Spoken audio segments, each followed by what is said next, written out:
A ver, imaginemos un país que por un lado está batiendo todos los récords de inversión extranjera, pero por otro ve cómo su propia sociedad se va desmoronando poco a poco. Pues esa, así de increíble, es la gran paradoja de México en 2025. Hoy vamos a meternos de lleno a desgranar cómo es posible vivir un auge económico y una crisis interna profundísima, todo a la vez. El año 2025, sin duda, marca un antes y un después. Es como si dos fuerzas gigantes y opuestas estuvieran tirando de México en direcciones totalmente contrarias. Por un lado, una fuerza de prosperidad que viene de fuera, del mundo global, y por otro, una de decadencia interna. Y de este choque, de esta tensión, va a depender su futuro inmediato. Y aquí está, yo creo, el núcleo de la cuestión. Para el resto del mundo, México es una auténtica estrella económica, un imán para el capital. Pero claro, para la gente que vive allí, la realidad del día a día es muy distinta. Servicios públicos que no dan abasto, una inseguridad que se transforma y, sobre todo, una desconfianza que lo invade absolutamente todo. Son las dos caras, totalmente opuestas, de la misma moneda. Entonces, la gran pregunta es, ¿cómo es posible que esto esté pasando? ¿Cómo pueden coexistir dos realidades tan diferentes? Bueno, pues para entender esta situación tan extraña, lo mejor es irse directamente a las cifras. Y son muy reveladoras. Vamos a empezar por el lado bueno, por el boom económico. Y todo gira en torno a una palabra que está en boca de todos: nearshoring. ¿Qué es? Pues básicamente empresas de todo el mundo que están moviendo su producción a México para estar más cerca del gigantesco mercado de Estados Unidos. Y claro, eso está inyectando una cantidad de dinero nunca antes vista. Ojo a la cifra, casi 41.000 millones de dólares. Es una auténtica barbaridad y corresponde solo a los 9 primeros meses de 2025. Es un récord histórico que manda un mensaje muy claro al mundo. La confianza en la capacidad de producción de México está por las nubes. Y mucho cuidado aquí, porque esto no es solo que las empresas que ya están allí reinviertan sus beneficios. No. El dinero totalmente nuevo, el capital fresco que está entrando al país, se ha disparado, nada menos, que un 218%. Dicho de otro modo, el mundo está apostando, y muy fuerte, por México. Pero claro, mientras desde fuera parece que llueve el dinero, ¿qué es lo que está pasando realmente dentro del país? Pues aquí es donde la historia da un giro de 180 grados y la realidad de la gente de a pie nos muestra una cara muchísimo más oscura.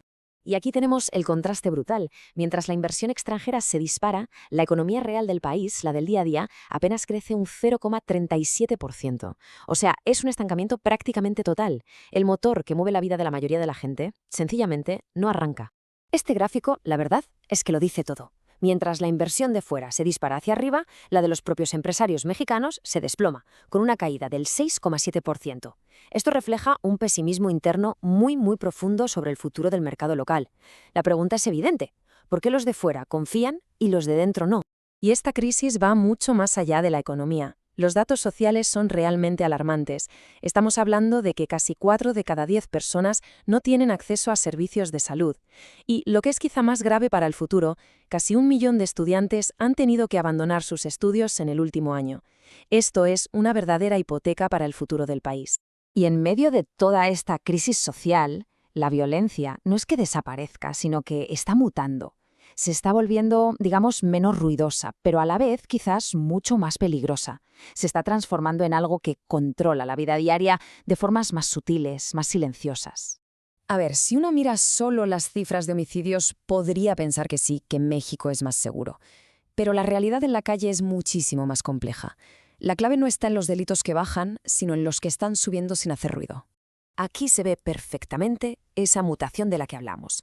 Los homicidios, que son muy visibles, que salen en las noticias, han bajado. Pero otros delitos, mucho más silenciosos y de control social, como la extorsión a pequeños negocios o las desapariciones, han alcanzado máximos históricos. Parece que el crimen organizado está cambiando de estrategia. Menos confrontación directa y más control económico y social. Esta cita, sacada de los análisis, lo resume de una forma demoledora. Para el ciudadano de a pie, el riesgo de morir en un tiroteo ha bajado, sí, pero el miedo a que le extorsionen el negocio, o peor aún, a que alguien desaparezca, se ha convertido en una sombra constante en el día a día.